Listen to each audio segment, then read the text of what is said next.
Ladies and gentlemen, pay attention.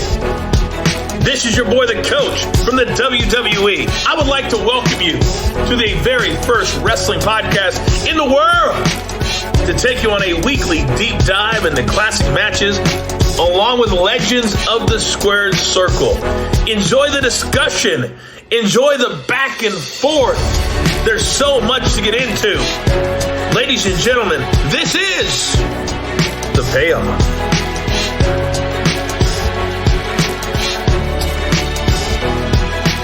Jeff, it's time to play the game. Very timely match given who's running the show these days. Yeah, running it all. They got his baby back, black and gold. I don't even want to say 3.0 at this point, but he's running the show. We got good things happening in WWE, like just from the Hunter Hearst Helmsley, to where we are now. But this is exciting, yeah. Well, I'm pumped to cover this. I'm pumped to talk about this feud. We've got a lot of relevant current events to talk about. Let's just get right into it. Why did you choose this match?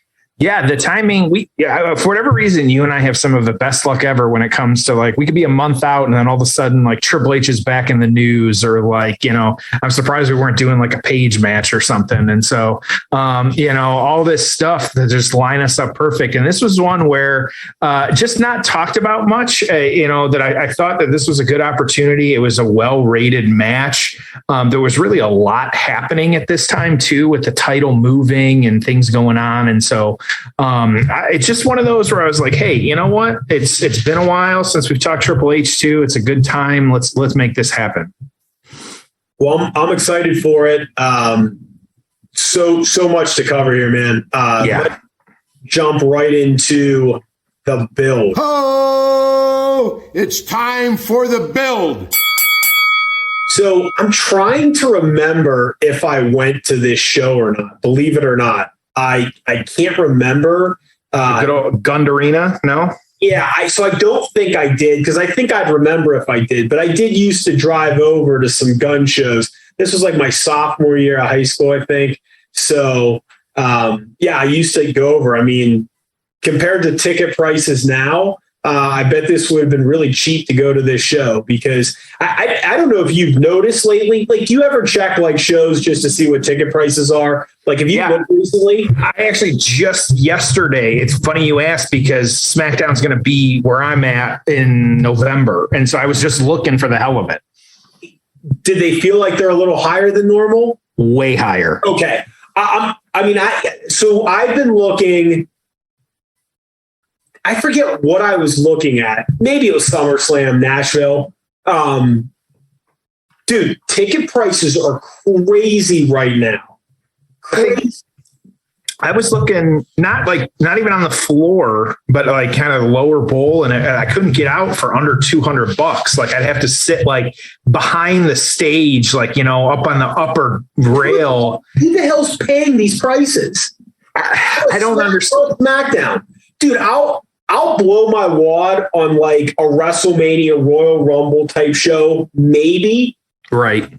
But even then, it's man, the odds of you having you're not going to have a great seat. You're going to have a good, and I don't know. And I've been to a lot of these before. I mean, because I'm thinking about driving over to LA for WrestleMania, and I'm like, dude, I'm just going to buy shitty seats and just watch it on the screen. Honestly, because if you try getting you end up in no man's land, which is, and I've done this at a number of these stadium shows. You're all right, I'll spend whatever, $125. So that's the most I want to spend. And then you end up, okay, I'll spend $150. And then you end up in the corner, and you're far enough away that you really can't tell what's going on in the ring, and there's some stuff obstructing you. I'm like, dude, I'd be happier if I spent $50 and had a good view of the Titantron, could maybe sit in the front row of that section so I didn't have a bunch of assholes sitting in front of me, and I could easily be able to take a leak and grab a beer without, waiting in line forever. So I'm kind of at that point where it's dude, either spend $500 or spend $75 and just watch it on the screen and just, you won't be upset that you're that far away. Does that make sense? Absolutely. And I was even like, recently or, a couple months ago, I sat on the floor at an AEW show. Now, luckily I was right on the aisle, but if you're on the floor and not on the aisle or like first row, it's not a good seat.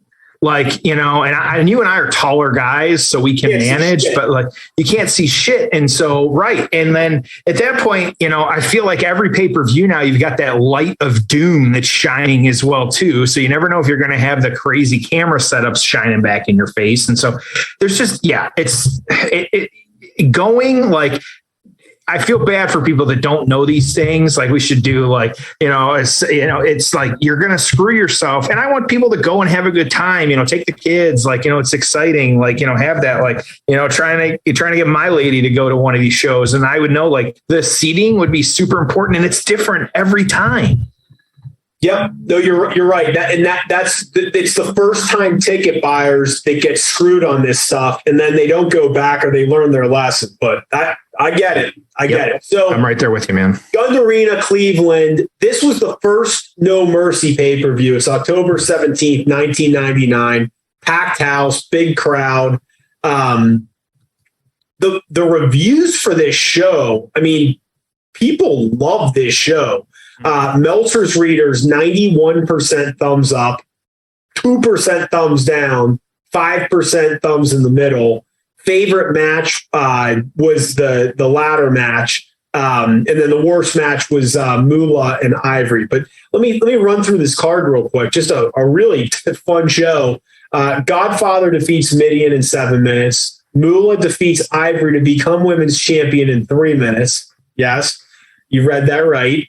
The Hollies, which was Crash and Hardcore, defeated the New Age Outlaws by DQ in 10 minutes. China, this was the good housekeeping match show.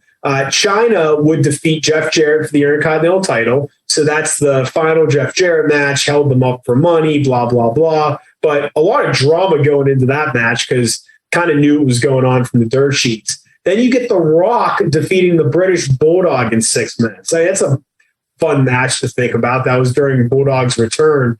The New Brood, as the Hardys were called, with Gangrel, would defeat Edge and Christian in that ladder match in 16 minutes. Then we get Val Venus defeating Mankind in 9 minutes. X-Pac defeating Bradshaw, Farouk, and Kane in a 4 corners match in 10 minutes. And then the main event, your champion, Triple H, your challenger, Stone Cold Steve Austin, anything goes. And that's why we're here to watch that match. I know there's a lot between these guys, and these guys wrestled a lot. Walk us through the feud, and at what point of the feud was this match taking place in? Yeah, and this was really interesting because, like you said, this was the first No Mercy. It was, I guess, the first No Mercy on, United States shores. There was a No Mercy actually that took place in the UK prior to this. Kind of really weird just to, give it that name, but it was actually back in May. And so now we're in October for this show. I'm getting into this. And so you actually, that show over in the UK, you actually had Triple H, Stone Cold, and The Undertaker having a triple threat match. In that one, you had Austin defeating Triple H to retain the title. The belt was really passed back and forth a lot over this kind of 1999 year. You had Mankind having it for about less than a month, then The Rock for just over a month. Stone Cold had it for about 2 months. The Undertaker for 1 month. Like Stone Cold again, like then Mankind, Triple H, Vince had it for a little while. It got vacated. Then you had Triple H picking it up as well too, just before this, at Unforgiven, just before this show. And so really just a lot of passing it back and forth, a lot going on. I feel like, so in that is in, just like a 8-month period. You had 1, 2, 3, 4, 5, 6, 7, 8, 9 different times that the belt exchanged hands, which just feels crazy. It was like once a month that it was happening. And a lot of these were happening on Raw and SmackDown as well, too. And so an interesting time to watch this. But you had, though, actually at that Unforgiven pay-per-view at this time, you had Triple H actually winning that vacant title. He beat the Big Show, the British Bulldog, Kane, Mankind, and The Rock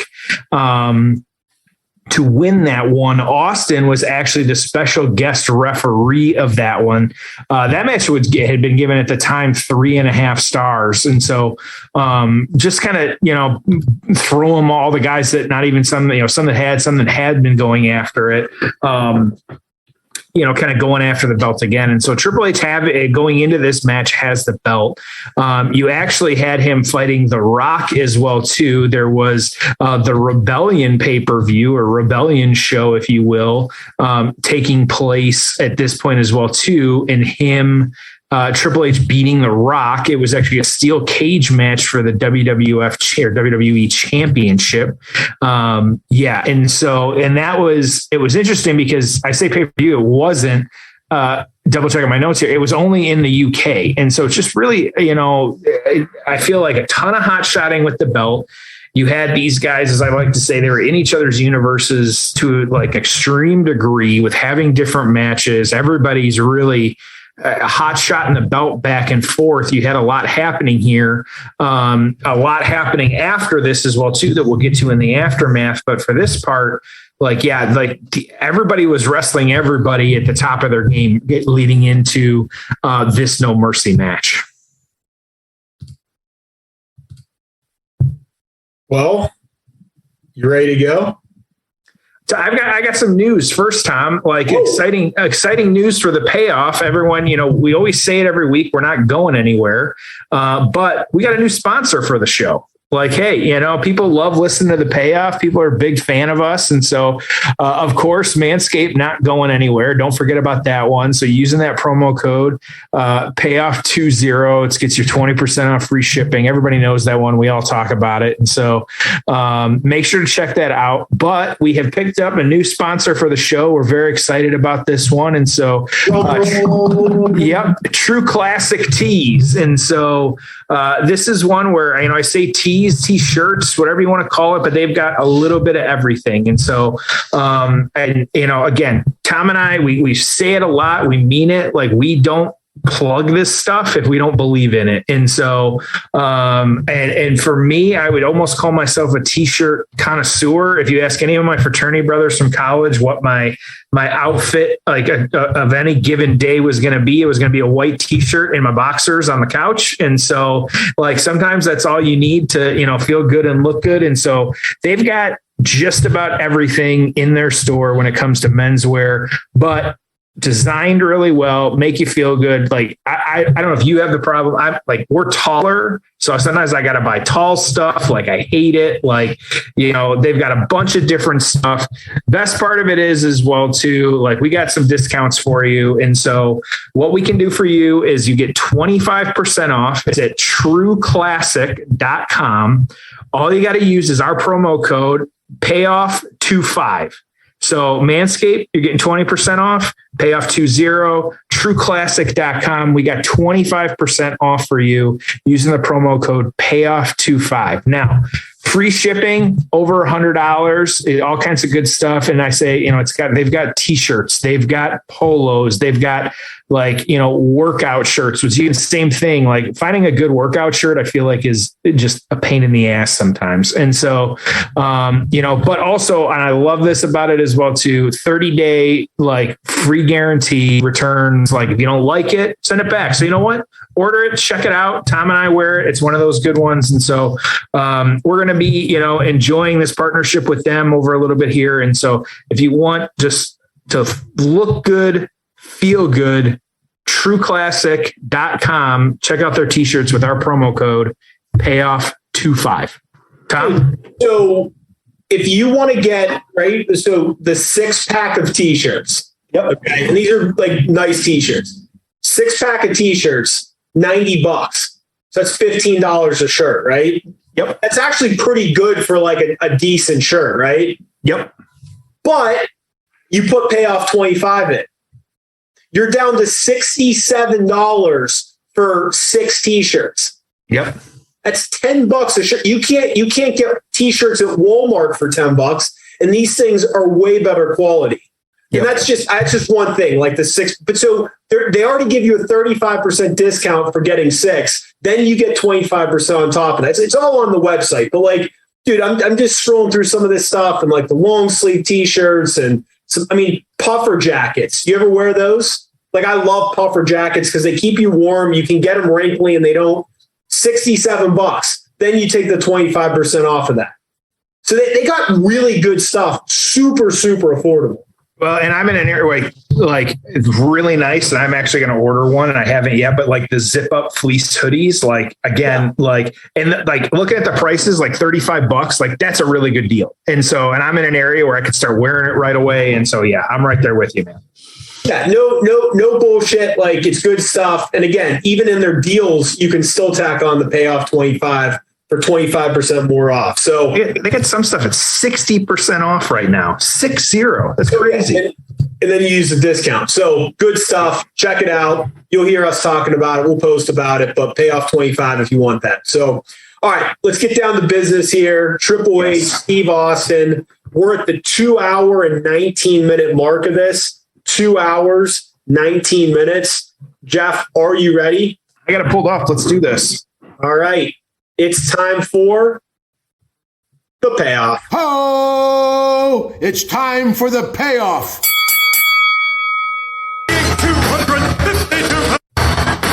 But JR, after everything we've seen tonight, and believe me, we've nearly Austin in the ring. The only thing would cap it off is Austin winning the title.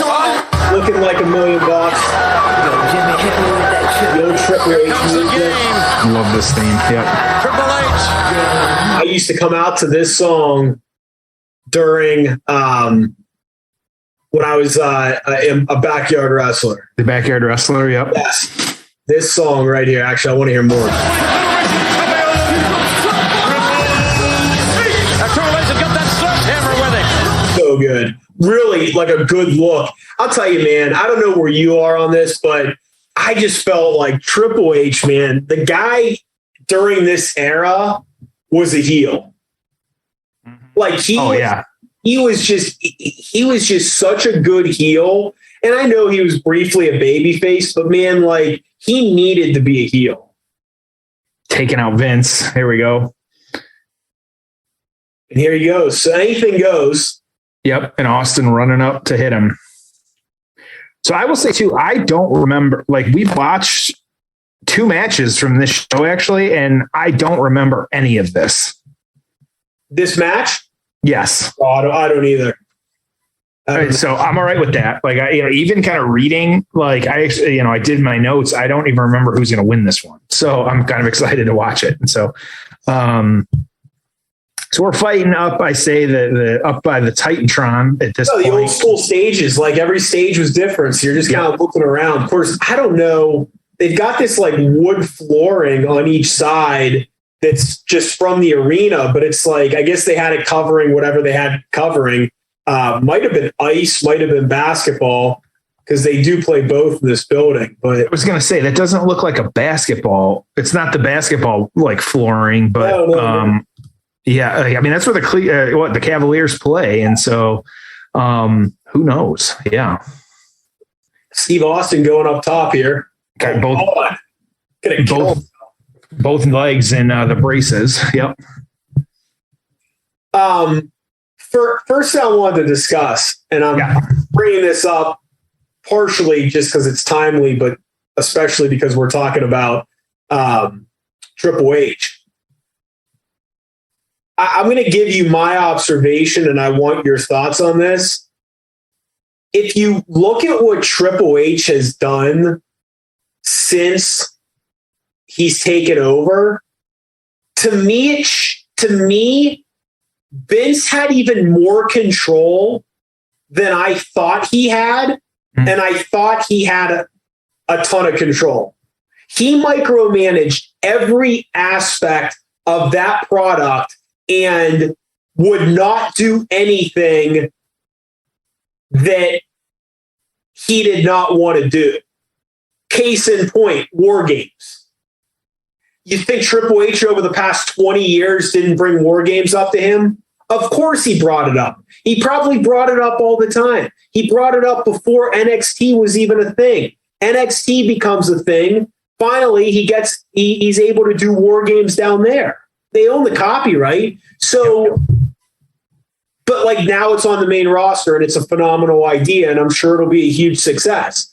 So it just goes to show you like how many ideas, how many things were out there. Then you see the influx of guys coming in that had been let go. So obviously that was a Vince call. It's just the guy, I mean, literally not even micromanaged, but he just controlled everything. And if he didn't want to do something, they didn't do it. Like he didn't give anyone an inch. That's my observation. What do you think? And I like Vince. I'm not even bagging on him. It's just an observation that this man in his 70s, up until the last day that he was running the company, he wanted to control everything. And he had every right to do that. I agree with you. I think that it's still, and I've said this before, I think it's the shit out of each other in the crowd. They went like all the way up. They're in the crowd. Yeah. Cameraman can't even get I don't even know how much of this you could do anymore. Like, I don't even know if they would do this from like a liability standpoint. Is that Buff Bagwell working security? Looks like him. The fans are just like in their face. Jesus. Yeah. Austin can't. They've been drinking for 5 hours. Yeah. They're having a good time. Right. So, yeah, I agree with you. I think I've said it before. I think we are still at least 6 months to a year out before we get a true Triple H program. I think that he's doing little things, but I think like Bruce Pritchard's got to go. I think Kevin Dunn's got to go. I think like just how Vince cleaned out like the Triple H crew with NXT. I think he has to clean out the Vince crew.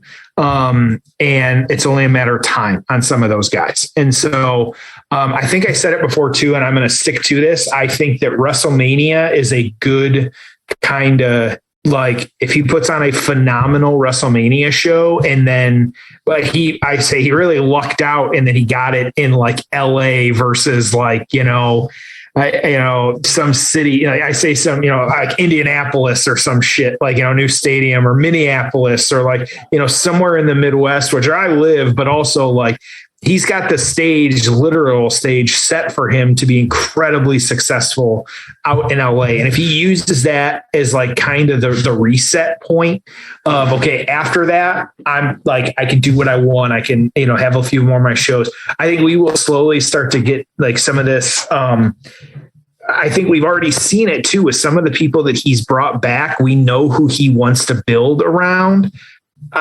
Given the benefit like 6 months to kind of make that happen, like get me over with Karrion Kross, like get me over with, like Johnny Gargano. I'm already a fan, but let's get him over as well too. Like, you've got all these people where you can do a lot of things with, and who knows? And, I think he's at a benefit too, because the only rumors you're hearing right now about WWE is who's coming back. Whereas versus AEW, it's what backstage nonsense is going to happen this week. And so the chips are really falling where they need to for him. Yeah, I think your thought of WrestleMania, I mean, I would assume it's just going to be loaded. Oh, I think that I can't imagine. Like, I think for sure we're getting Rock, Roman. They can fuck around and say what they want, but we are absolutely going to get that match. Like, it's going to happen. I don't disagree. I mean, I really think we do too. Even if we don't, you'd assume the Rock's there in some capacity. Mm-hmm. So that's a big attraction, regardless of how he's being used. I think a Steve Austin stunner at some point just coming out randomly would be big, sick ref bump there. Jeez. Well, and Who wouldn't want to be involved with that show? Like we talk about, we always know like Goldberg and Brock come back for the Saudi shows and they get their paycheck on that. You're going to have Brock. You could have Goldberg if you wanted to. What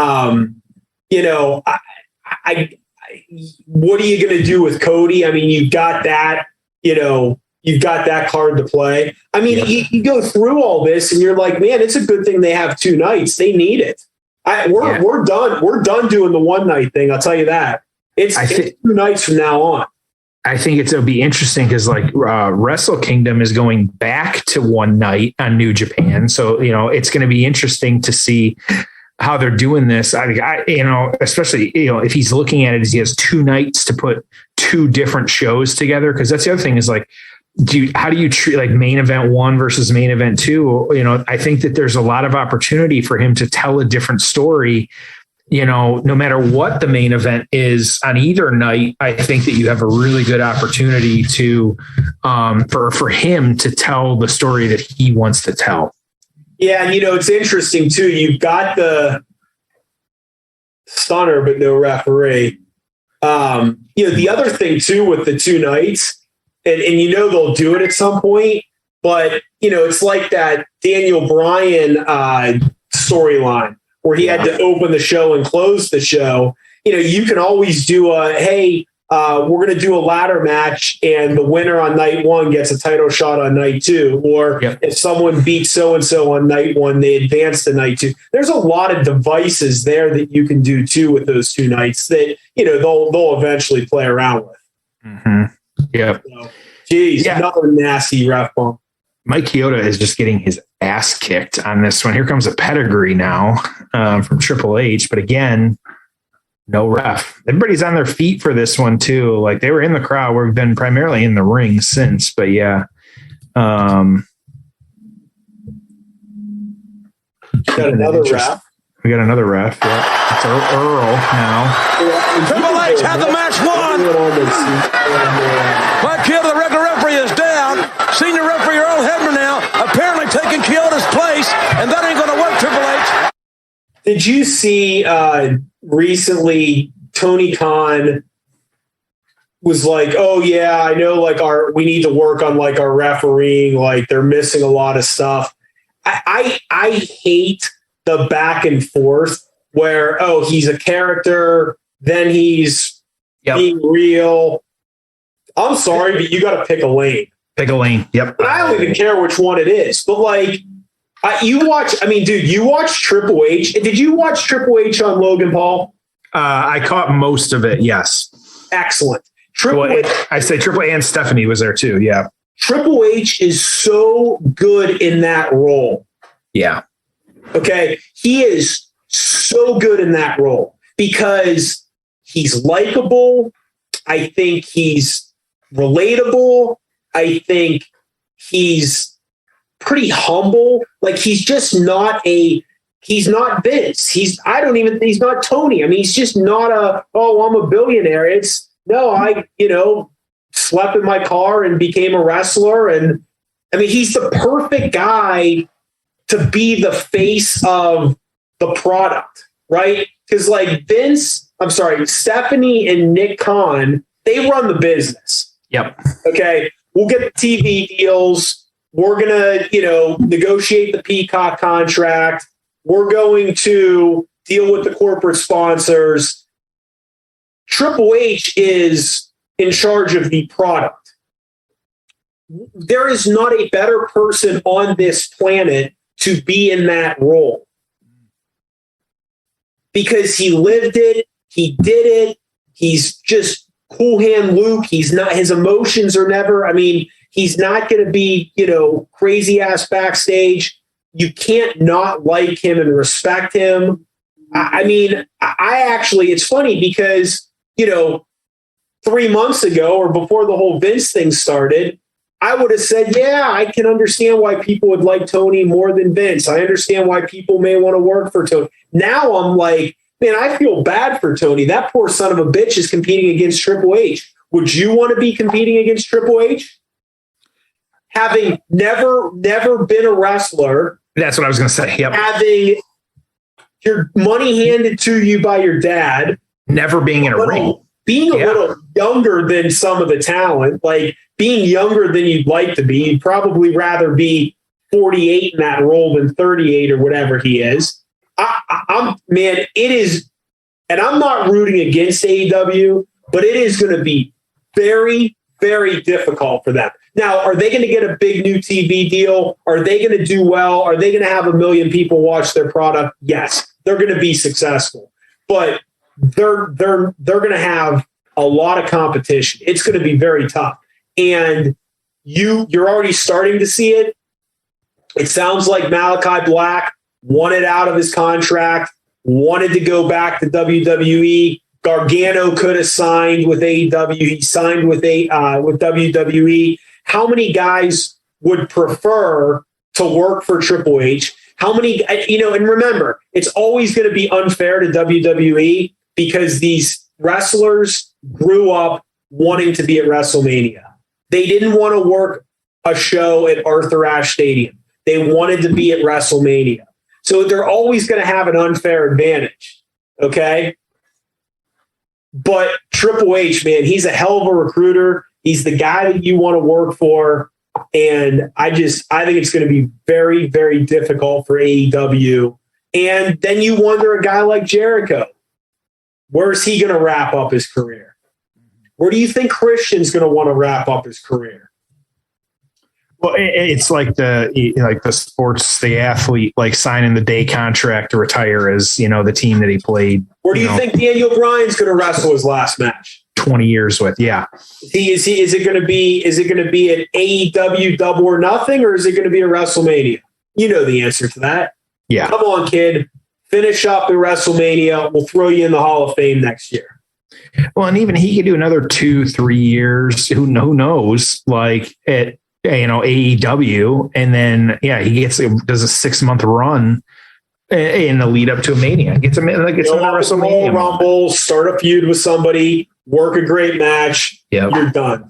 Well, and that's what I'm saying. I think especially even the next couple of months are going to be really interesting to see who we've got coming back. Like we all hear the rumors all the time. Those chairs that the announcers are sitting on. Would you want to sit on that chair for 3 hours? It looks uncomfortable as hell. Like just this really cheap folding chair. Again, imagine sitting there for 3 or 4 hours. Well, and this was nice little blade job. You saw he basically said no more blood. Because when you do blood, it means something. And I do blood once a year. Yeah, it's like surprise us with it. Don't let us know about it. Roman Rock at WrestleMania and Roman's bleeding like a suck pig. You'd be like, well, that's awesome. But they did it too often back in the day. Well, and I don't think they do it in that match because then you've got, you're dealing with that. Terrible example, but you know what I'm saying. No, but I know what you're saying. Yeah, it needs to be done right. It needs to be used well, and you never know when that's going to be. So this too. So for an anything goes match, like they've been for the most part, other than that first kind of 5 minutes, they've really been contained to the ring. You do have the little bit of a blade job there from Triple H as well too. It's been very hard hitting though too, but not. Like anything goes. There haven't been any weapons. Yeah, it's just basically been a pretty much a brawl. It's interesting. Yeah, I mean these guys, and there's probably only so much you can do, but this match is. I don't know which. So Triple H's greatest matches of all time. There's a lot of Steve Austin. So the top match was their 3 stages of hell match. Meltzer gave that 4 3/4 star. That great Raw tag match with Benoit and Jericho against Austin and Triple H. The third was the Benoit, Shawn Michaels, Triple H match.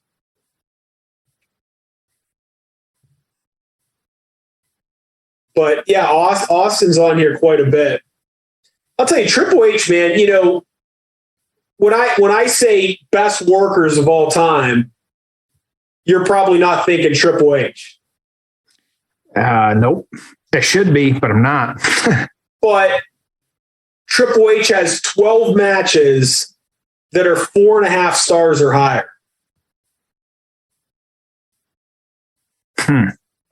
Hey, do you have a comparison of where he ranks amongst other workers?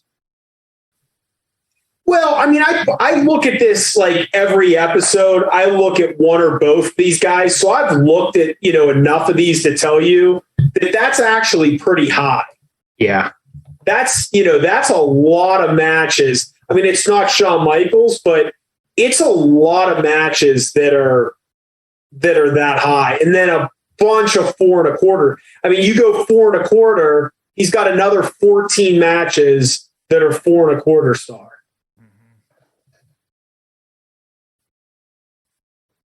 Trying to pull up some different stuff here. Yeah. These guys too, like now you've got Triple H kind of systematically working the knee as well too. Going after Stone Cold on this one. I feel like, and I have not seen the crowd sit this entire match. I don't know about you. No, they're rare that you see that for this long. Well, to give you some perspective, okay, so Steve Austin has 11 matches that are 4.5 or higher. Okay. He has less that are 4.25 though. Here's Austin just stomping on him at this point. Yeah. Back on his feet. The round of 6 strikes. Whatever will move. Oh yeah, face buster by Triple H. That could be a long. That could be it. Yeah, they're just standing the whole time though. They're really into this match. Well, and this is too. You sent me. Are we going to? We're going to see another run here. Like, are we going to get some DX action here coming up? I know we were just recently discussing that. Like, what's DX and Raw? I know Triple H said he can't go anymore, but never say never in wrestling, man. I find it hard to believe Triple H will never wrestle another match again. Yep, I agree. I also find it hard to believe Ric Flair will never wrestle another match the rest of the time. Oh, we are definitely getting another Ric Flair match. I don't know what, we will get a Ric Flair match before we get an Undertaker match, but we will get both of those matches in the next 5 years. Easy. Yep. I have no doubt.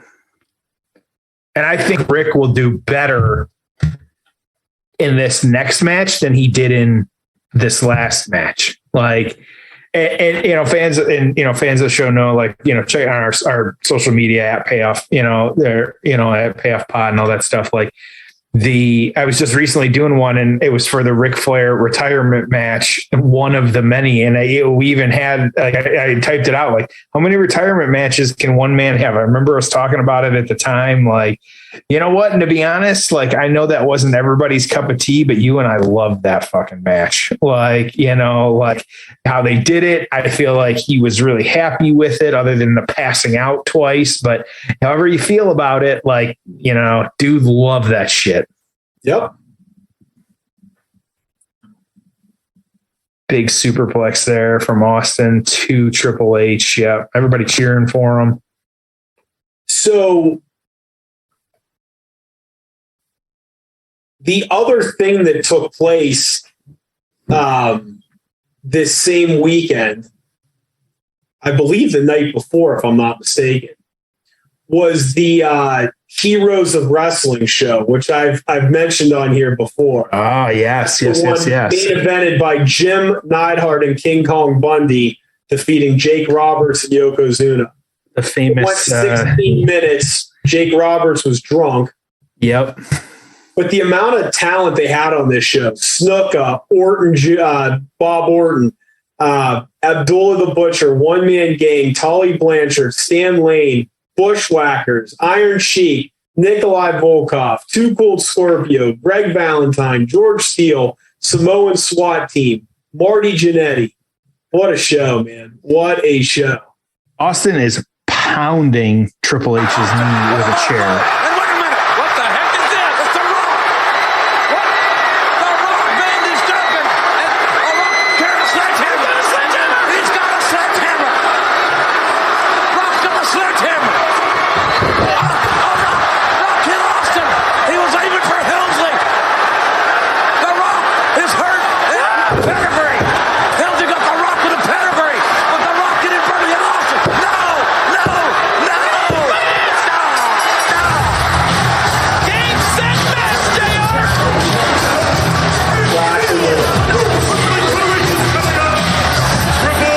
There you go.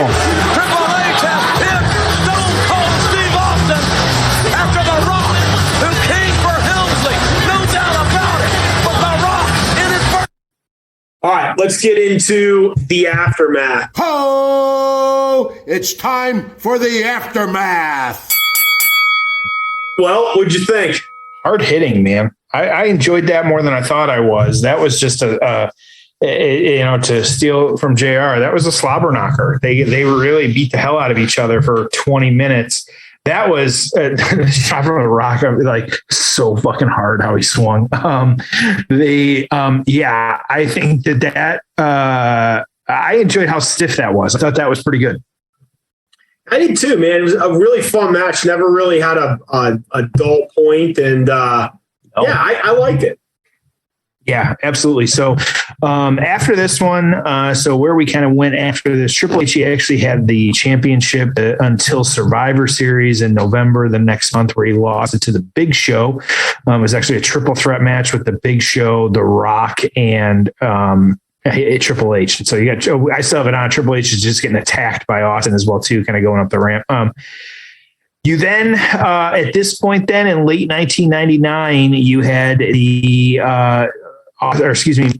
Triple H feuding with Mr. McMahon, of course, marrying Stephanie McMahon, beating him at Armageddon in December of 1999, and then leading into, of course, the McMahon-Helmsley faction. And so we'll save that story for another day. We haven't talked about that much. I feel like we really need to get into some of that.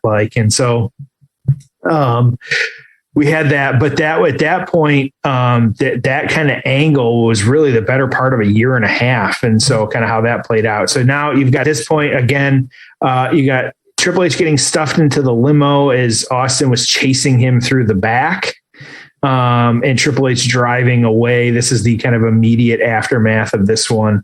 Of course. So, playing this one out for Austin, though, you had the him taking some time off so that he could get neck surgery. But then also, this is where you had the Rikishi, Triple H storyline of Austin getting hit by the car, and so I did it for The Rock.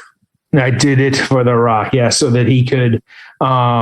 The Rock could become the champion at that one. And of course, like I said already, Triple H were being revealed as the orchestrating that at the end. So just interesting. So yeah, and that one really it took a while. It really wasn't until the next year that kind of paid off a little bit. And so, but of course with Austin had surgery, it makes sense. So PWI for 1999 should not surprise you that Stone Cold Steve Austin was number 1 and Triple H a little high, I thought here, 20 or a little low, 26. And so thought maybe he should have been a little bit higher there. So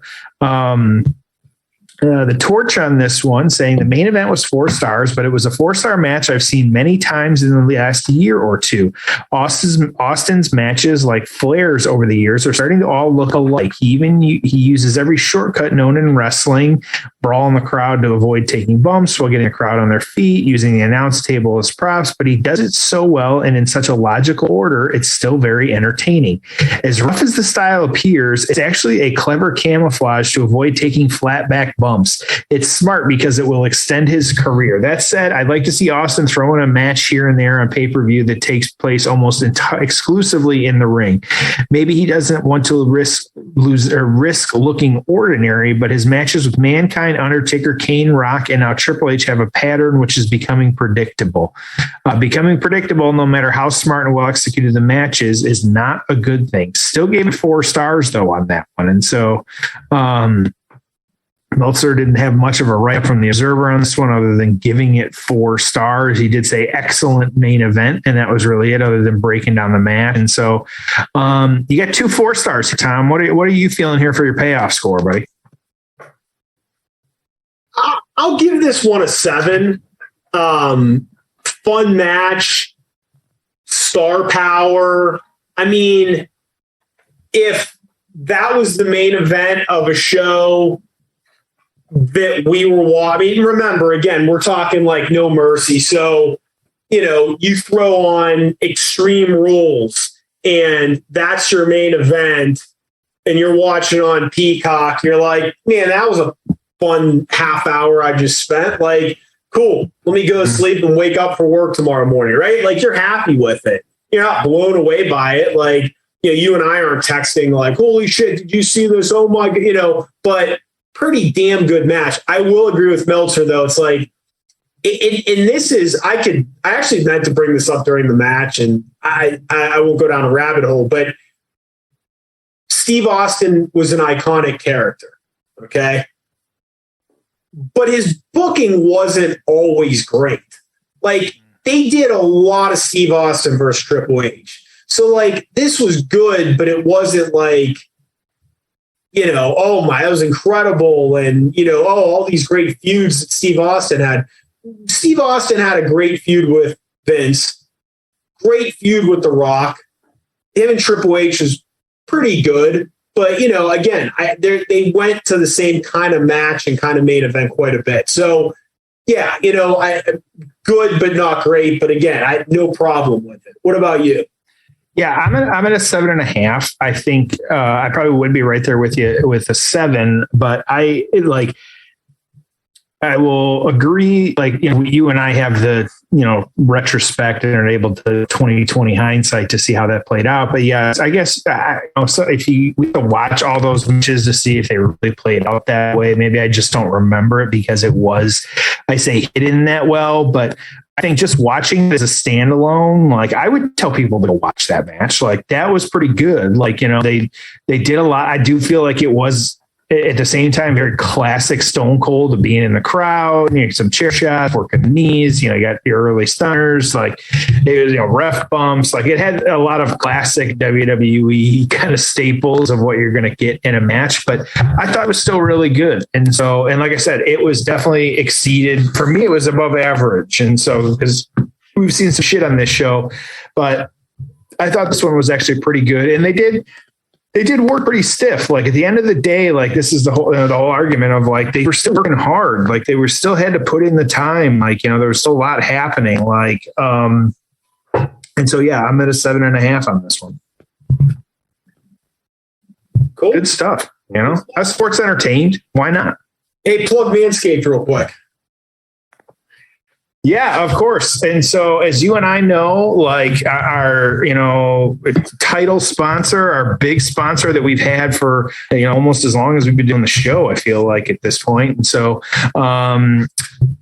great products. Well, you and I talk about it all the time. I feel like, we could compare all the different stuff we have, and between the two of us, we double up and have just about everything. And so I'm always excited to see what new products they come out with as well too. But plain and simple, like, Tom and I love this stuff, especially now that the weather is getting a little bit cooler, going to be inside, maybe going to be, cuddling up with, your significant other or trying to get to know somebody, like, want to look your best, a man, woman, whatever. Like, these are the products for you at manscaped.com using our promo code payoff20, payoff20.